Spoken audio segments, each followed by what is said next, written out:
बिस्मिल्लाहिर्रहमानिर्रहीम अस्सलाम वालेकुम। कार स्कैनर कोर्स की क्लास नंबर 1 में मैं आपको खुशामदीद कहता हूँ। मेरा नाम मोहम्मद इब्रार है और आप देख रहे हैं एलवाब यूट्यूब चैनल। सबसे पहले तो आप एलवाब को सब्सक्राइब कर लें, बेल आइकन को प्रेस करके ऑल पर क्लिक कर दें।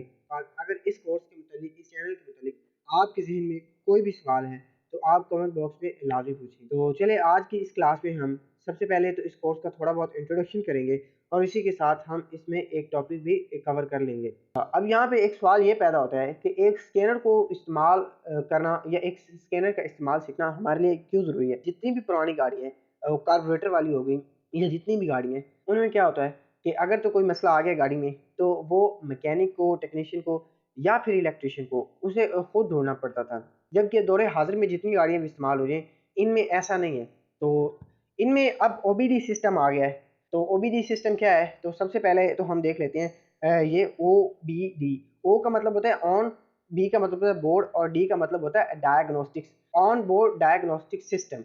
इसकी अगर हम नीचे डेफिनेशन पढ़ लें तो डेफिनेशन कुछ इस तरह है: a system that can self diagnose and report it to a technician with the help of a scan tool. अच्छा, अब इस सिस्टम में क्या होता है कि अगर गाड़ी तमाम चीज़ें एक ईसीयू के साथ जुड़ी होती हैं, जितने भी सेंसर लगे हुए हैं, एक्चुएटर्स लगे हुए हैं या कोई भी इलेक्ट्रिकल सिस्टम है, वो गाड़ी में एक कंप्यूटर होता है जिसे हम ईसीयू भी कहते हैं। और एक गाड़ी में कार में एक से ज़्यादा ईसीयू भी हो सकते हैं। तो वो तमाम चीज़ें उसके साथ मिली होती हैं। अब अगर उनमें कोई मसला आ जाए तो वो क्या करता है कि उस मखसूस मसले के मुतल्लिक अपने अंदर एक कोड स्टोर कर लेता है और चेक इंजन लाइट को ऑन करवा देता है। अब जैसे ड्राइवर को पता चलता है कि चेक इंजन लाइट ऑन हो गई है, वो उसे किसी टेक्नीशियन के पास ले जाता है और जो टेक्नीशियन है वो उस कोड को चेक करने के लिए, उस कोड को पढ़ने के लिए स्कैनर का इस्तेमाल करता है।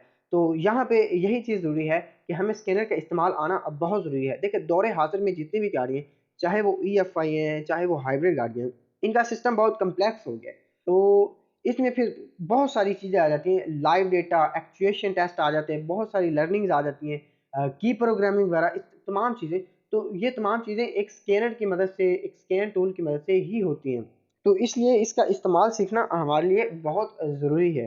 अच्छा, एक बात यहाँ पे आप लाज़मी याद रखें कि ओबीडी सिस्टम जो है ये 2 किस्म का है। एक ओबीडी 1 है और दूसरा ओबीडी 2 है। ओबीडी 1 पहले आया था, उसके बाद फिर ओ ओबीडी 1 ख़त्म कर दिया गया और ओबीडी 2 को मुतारिफ़ करवाया गया। तो इनका डिफ़रेंस मैंने 8-8 पॉइंट्स में लिखा हुआ है। तो चलें हम अब उसके बारे में तफ़सील के साथ डिस्कस करते हैं। OBD 1 versus OBD 2। अभी देखें, अगर हम ओबीडी 1 का पहला पॉइंट देखें तो ये 1981 में पहली दफ़ा गाड़ियाँ मुतारिफ़ करवाया गया और ये 1996 तक चला। इसके बरक्स अगर हम ओबीडी 2 का पहला पॉइंट देखें तो ये जनवरी 1996 में मुतारिफ़ करवाया गया और मौजूदा दौर में सबसे ज़्यादा इस्तेमाल होने वाला यही सिस्टम है और अभी तक इस्तेमाल हो रहा है। पर 2 की बात कर लें ओबीडी 1 की, तो ये मैन्युफैक्चर स्पेसिफ़िक है।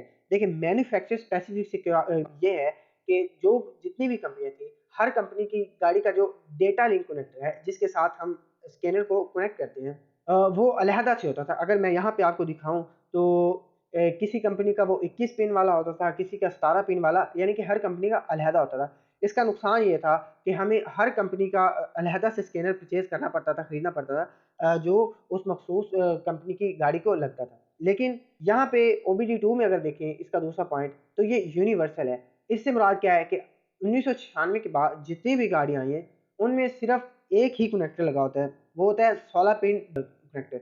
अगर यहाँ पे मैं आपको दिखाऊँ, तो अब हर गाड़ी में सिर्फ़ यही लगा होता है, जो कि ड्राइवर साइड की स्टीयरिंग कॉलम के नीचे होता है। अच्छा, इसका फ़ायदा सबसे बड़ा ये है कि अब एक स्कैनर की मदद से हम तमाम कंपनी की तमाम गाड़ियाँ स्कैन कर सकते हैं, उनकी लर्निंग कर सकते हैं, मुख्तलिफ़ किस्म के एक्चुएशन टेस्ट हम परफ़ॉर्म कर सकते हैं। यहाँ पे अगर हम ओबीडी 1 के पॉइंट नंबर 3 पे देखें तो इसमें लिमिटेड डीटीसीज़ होते थे। डीटीसी क्या है? डीटीसी से मुराद डेटा ट्रबल कोड्स। यहाँ पे अगर एक मिसाल दे दूँ आपको, तो क्रैंक शाफ्ट का एक कोड है P03, ये इस तरह होते थे। तो ये बहुत कम थे इसमें ओबीडी 1 में। लेकिन ओबीडी 2 में इनको एक्सपैंड कर दिया गया, बढ़ा दिया गया। इससे यहाँ पे फ़ायदा ये हुआ कि एक सर्किट में शॉर्ट सर्किट का, ओपन सर्किट का, लोअर वोल्टेज, हायर वोल्टेज या कोई भी माल फंक्शन, उसका अलहदा से कोड होता था। तो इसका इसका जो अलहदा कोड है, इसका फ़ायदा ये होता है कि हम उस मखसूस कोड को पकड़ेंगे, उस पे स्टडी करेंगे और मसला हमें बहुत जल्दी मिल जाएगा, बजाय इसके कि हम बाकी पूरे सर्किट को मुकम्मल को चेक करें। अच्छा, अब अगर हम OBD1 में बात कर लें पॉइंट नंबर 4 की, तो इसमें लिखा हुआ है कि DTC इज़ नॉट स्टैंडर्डाइज। इससे मुराद ये है कि हर कंपनी ने अपने अलहदा से ट्रबल कोड्स बनाए हुए थे। इसने इस कंपनी मिसाल के तौर पे टोयोटा कंपनी के क्रैंक शाफ्ट सेंसर के अलहदा से ट्रबल कोड्स थे, होंडा के अलहदा से, सुजुकी, निसान, इन तमाम के अलहदा-अलहदा से। लेकिन OBD2 में क्या हुआ, अगर इस पॉइंट नंबर 4 में देखिए OBD2 के, तो इसमें DTCs स्टैंडर्डाइज, इसमें गाड़ी में जितने भी कॉमन सिस्टम लगे हुए हैं तमाम कंपनियों की गाड़ी में, वो उनके जितने भी ट्रबल कोड हैं वो कॉमन है। मैप सेंसर के हर कंपनी के एक जैसे ही कोड होंगे, IAT सेंसर के हर कंपनी के एक ही कोड होंगे, इंजन कूलेंट टेम्परेचर सेंसर के एक ही होंगे। इसी तरह जितने भी कोई और माल फंक्शन है वो सेम ही होंगे। यहाँ पे कंपनियों को इजाज़त है कि अगर वो अपनी गाड़ी में कोई नया सिस्टम या कोई अलहदा सिस्टम लगा रही हैं तो वो अपने कोड दे सकती हैं। लेकिन इनके बारे में हम जब एक trouble code, data trouble code के बारे में तफसील पढ़ेंगे कि P से क्या मुराद है, C से क्या मुराद है, 0 से क्या मुराद है, 1 से क्या मुराद है, तो इनकी डिटेल हम उस क्लास में हम इंशाल्लाह आगे चल के पढ़ेंगे। अब अगर हम आ जाएँ OBD1 के पॉइंट नंबर 5 पे, तो यहाँ पे लिखा हुआ है components names are not standardised. इसमें क्या होता था कि कुछ कंपोनेंट्स के जो नाम है वो स्टैंडर्डाइज नहीं होते थे। मिसाल यहाँ पे मैं ले लेता हूँ एक कंपोनेंट की, केम शाफ्ट पोजीशन सेंसर की। तो क्या होता था कि एक कंपनी ने उसको रखा हुआ है, दूसरी कंपनी ने उसका कोई और नाम रखा हुआ है, तीसरी कंपनी ने उसका कोई और नाम रखा हुआ है। यानी कि एक ही सेंसर के बहुत सारे नाम थे। लेकिन OBD2 में इस तरह नहीं है। OBD2 में क्या होता है कि अगर एक कंपनी में या एक सेंसर का नाम केम शाफ्ट पोजीशन सेंसर है, तो पूरी दुनिया में उसका नाम केम शाफ्ट पोजीशन सेंसर ही होगा। इसका सबसे बड़ा फ़ायदा ये है कि एक कंपोनेंट को हमें मुख्तलिफ नामों से याद रखने की ज़रूरत भी नहीं है। और इसके अलावा अगर हमें उस मखसूस सेंसर के बारे में, मखसूस एक्चुएटर के बारे में, या कोई भी अगर कंपोनेंट है उसके बारे में हमें कोई इन्फॉर्मेशन चाहिए, इंटरनेट से चाहिए, तो हम बड़ी आसानी से और बड़े अच्छे तरीके से उस इन्फॉर्मेशन को भी हासिल कर सकते हैं। अब अगर हम OBD1 के पॉइंट नंबर 6 पे आ जाएँ, तो यहाँ पे लिखा हुआ है लोअर पॉपुलैरिटी। जब OBD1 सिस्टम आया तो इतनी जल्दी लोगों के दरमियान ये मकबूल नहीं हुआ था। इसके बरक्स हम देखें पॉइंट नंबर 6 OBD2 का, तो इसमें हायर पॉपुलैरिटी, जब ये सिस्टम मुतारिफ करवाया गया तो ये बड़ी जल्दी लोगों के अंदर मकबूल हो गया।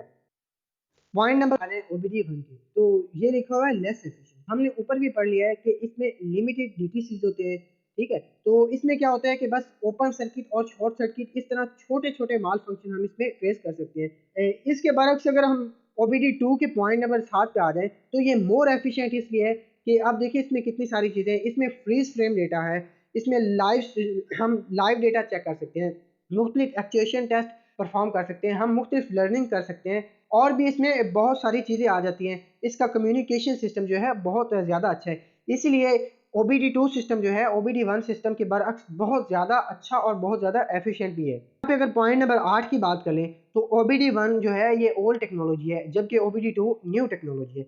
तो इसका डिफरेंस आप खुद ही कर सकते हैं कि पुरानी टेक्नोलॉजी में और नई क्या फ़र्क होता है। आज की क्लास में सिर्फ इतना ही। इंशाल्लाह आने वाली क्लासेज में हम स्कैनर के हर फंक्शन को प्रैक्टिकली वर्कशॉप पे जाकर सीखेंगे और समझेंगे।